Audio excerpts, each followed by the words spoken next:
Inflation blew past expectations in March to 6.7% when the market was expecting 6.1%.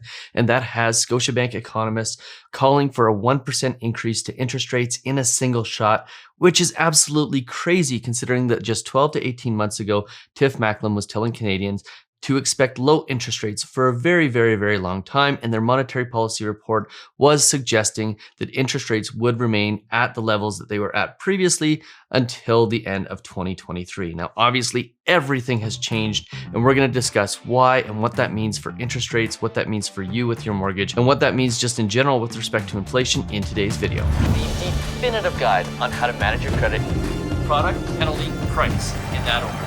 It's never been more important to get your mortgage right. All right, so welcome back. Today we're going to discuss inflation, one of our favorite topics on the channel, and what it essentially means for interest rates going forward. Now, this is really an interesting one because if you look at where we're at now, we've seen 0.75% in interest rate increases in the last couple of months, one at 25 basis points in March and one at 50 basis points in April. And it is widely expected that we're going to see another 50 basis points in June, while certain economists are suggesting that it could be even higher than that as inflation blows past expectations and hits numbers that are the highest since 1991. Yes, 6.7% is the highest since February of 1991. In January of 1991, inflation was 6.9%. So we're right up there among some of the highest inflation we've seen in the last 30 years. Now, before we get into all the details though, do me that favor, hit that subscribe button, hit that notification bell, and please hit that like button so more people like you can see this video. And don't forget about our race to 25,000 subscribers. We're only 800 subscribers away from giving away $5,000. And in order to find out how to win, you not only have to be subscribed, but you have to watch this channel in the next couple of weeks in order to figure out exactly what you need to do. So make sure that you turn on that notification bell. So let's get into it. With no further ado, let's discuss inflation and what's going on in the Canadian economy. Because if you think back 12 to 18 months ago, the expectation of interest rates going up like they are going up right now and inflation going up like it is going up right now was just wildly unexpected. And there's a few reasons for this. There seems to be continuing supply chain issues. They've just basically halted transportation, and this continues to plague prices across the board. When it is hard to get goods to market, that means there are less goods available, and therefore prices tend to go up. And when you also consider the fact that inputs into select goods are getting more expensive, well, it's just a catastrophe across the board. And nobody really expected this to happen. And the question is this going to be temporary or is this going to be a long-term problem? Well, the Bank of Canada is certainly trying to put the brakes on this really, really fast, even though they may not be able to affect it as much as they hope, given the fact that a lot of the supply chain issues are global issues, not local issues. Therefore, increasing interest rates in Canada is just going to reduce consumption, and reducing consumption could therefore lead to less growth in the economy, while not having an effect on inflation. And that, my friends, is called stagflation, when you have increasing inflation and lack of growth in the economy. So the next few months, the next year are going to be pretty telling. And what we're hoping doesn't happen is that all these interest rate increases lead to a major, major roadblock in the economy that causes some sort of deflation or some sort of economic disaster that ends up putting us back in a situation that is basically back where we started. So there's a lot going on here, and I'm going to jump into the headlines and let some other people tell it. First and foremost, this is the headline from BNN Bloomberg. Solid case for Bank of Canada to deliver full point hike, says Scotiabank. Now, Scotiabank has been one of the most bearish companies on interest rates. Specifically, I believe it is Derek Holt, who has been calling for massive amounts of rate increases. And so far to this point, he has been relatively correct and relatively ahead of the game when it comes to what the Bank of Canada actually needed to do, calling for significantly more rate hikes before most other economists. And some of that is coming to fruition. So at this point, when Derek Holt starts talking about more interest rate increases, we have to pay attention, even though he is at the most pessimistic side of the range with respect to economists. Now, on top of that, we've got the Canadian inflation rate passing 6.7%. This is absolutely a huge number. There's a few reasons for this, but I do want to show you before we get into those what inflation has looked like over basically the last 20 years. So what I'm going to do is I'm going to pop myself out of the screen here, and I basically just want to show you what inflation looks like going back a pretty significant amount of time. So you kind of get a feel for where we're at right now compared to where we've been at in the past. So When referring to the last time inflation was at this level, it was in 1991, and we were at basically 6.2 to 6.9% inflation rate. That is this area right here on the chart. Now, as you can see, there was a period of basically 5 years where we were running at just under 4% inflation. Then we saw this spike, and then we saw the inflation rate come down pretty quickly to more normal levels. Now, that is the hope of what is about to happen in the Canadian economy. It's that all of these interest rate increases are going to have the same effect that the interest rate increases in 1991 had, and we will end up back here in a normal range relatively quickly. For reference, this is where we are at right now. And by the way, for those of you who like to bring up the 1980s and the super high inflation rates of that period of time, and specifically the stagflation of the 1970s, this is that period of time here between 1974, where inflation reached 12.7%, and 1981, where we reached 12.5%. So as you can basically see, we are in a pretty significantly lower inflation range than we were back in the 1980s. So we're not into that 1980s conversation yet, where we're going to see interest rate increases of 5% overnight just to handle this 12.5% inflation, because we're not all the way there. And hopefully, we don't end up getting all the way there, because that would, for the Canadian economy, essentially be a catastrophe. So as of right now, even though inflation is high, it doesn't seem like it's completely out of control, because it's being affected by, again, supply chain issues and the like, especially higher gas prices and so on and so forth, created by the Russia-Ukraine conflict. There's just been a whole bunch of things that weren't expected pile on all at once, and that's leading to higher inflation, because in economics, we don't expect what's coming next. It just is impossible to predict when the next high is going to happen and when the next low is going to happen. And really all we can do is hope for the best. And in this case, things like the Ukraine crisis are having a pretty big effect on prices for fuel. Prices for fuel are up 40% from last year, which has a huge impact and a huge flow through effect to the cost of other goods and inflation.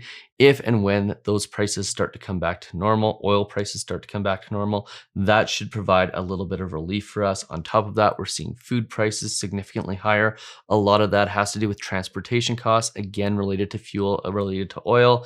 And then when you go and you take a look at things like the fact that Canadians are paying more for dining out, they're paying more for hotel rooms, they're paying more for travel. Well, that's a lot of pent-up demand over the last couple of years of people being stuck at home that is bound to get worked out at some point in the near future here. Because you have to think, people have been dying to travel for the last couple of years, and they've probably been saving to travel, and that is leading to a significant amount of inflation in those types of goods. Now, when we start to take a look at things like inflation by province, pretty interesting to note here that there are some provinces that are faring significantly better than others. Notably, inflation is quite low in Saskatchewan compared to other provinces, as well as in Alberta and British Columbia. And if you take a look at different provinces like Prince Edward Island, they are getting absolutely throttled by inflation, as is New Brunswick and some of the other eastern provinces. Manitoba's quite up there, although Manitoba has been spared quite a bit from inflation up until this point, so it's starting to catch up a little bit to the rest of the world. And then for those of you who are in Ontario, Ontario's inflation rate is well above the Canadian average at basically 7%. Now, when we start breaking this out into the data visualizer, I love this. If you haven't seen this before, it is a really cool item. Shelter costs, we start to see that's a pretty big jump in Prince Edward Island. That is probably a lot to do with why we're seeing the inflation rates so high there. When we look at food costs, these are up pretty much evenly across the board, with the exception of Manitoba, Saskatchewan, and Alberta. When you take a look at things like transportation, obviously you expect this to be quite high because of the high prices of gasoline and also the higher prices of vehicles due to the lack of semiconductors. So this is eating up quite a bit of income for a lot of people. Well, on the other hand, things like household operations, furnishings, and equipment seems to be pretty much under the normal inflation rate right now. So basically what we're seeing here is a pretty common theme across the board.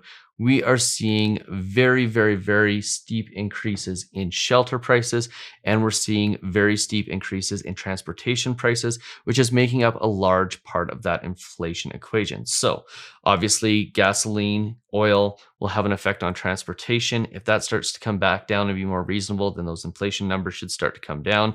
And quite obviously, the numbers for housing are going up substantially. A lot of that has to do with higher interest rates, higher rent costs, and so on and so forth. Those two things make up a pretty large portion of people's everyday budgets. That's transportation and housing costs. And those two things, until they start to settle down, are probably going to be things that have a pretty big impact on our pocketbooks for the long term going forward. Now, the good news is that in certain markets, we're already seeing the higher interest rates that have come start to affect real estate markets across Canada, with certain markets, certain realtors in certain areas reporting that sales are down.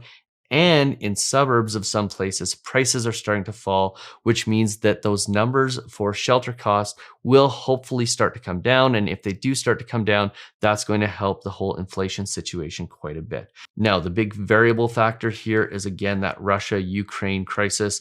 It seems like the whole thing is stalling out, and hopefully at some point, the issues there, especially with respect to oil and energy costs, will start to go away.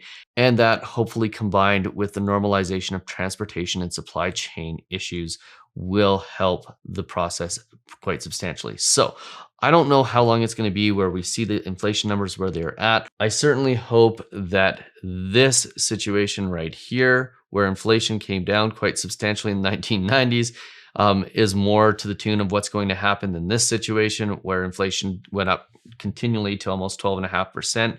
Either way, I think with continued interest rate increases, we're going to have to see some sort of correction on what's going on here. And if and when we do, we should start to see the threats of those interest rate increases start to abate. As far as the whole fixed versus variable rate conversation, don't feel like you are super safe in a fixed rate mortgage, because if interest rates continue to go up, you've got until the end of your term before you start to feel the pain. If you're in a variable or an adjustable rate mortgage, you're going to feel it more gradually and as it happens. And if interest rates don't continue to go up as much as expected, you end up winning. Of course, you always have payout penalty exposure as well on those fixed rate mortgages that can cost you a lot of money should interest rates go back down and you want to refinance to get into a lower interest rate. So we believe in having the flexibility of an adjustable rate mortgage, along with the lack of a penalty, to feel the pain more gradually if you're going to feel it, and also to have the flexibility to make changes down the road in order to get a lower interest rate, versus a fixed rate mortgage where you're just delaying the inevitable anyways, and there's a good chance that you're going to end up paying more even in a higher interest rate environment, when you factor in the fact that people have been saving a pretty significant amount of money for some time with their variable rate mortgages. And when you have a variable rate mortgage, let's say you've got 1.5% of lower interest rate on a variable rate than a fixed, well, you've got 6 interest rate increases or 1.5% in interest rate increases where you'll be saving money. And when interest rates do reach that 5-year fixed point that you could have gotten, you're also going to have some time where interest rates go up past that in order to cancel out all the time where you were saving. So there is still a lot of benefit to those variable rates.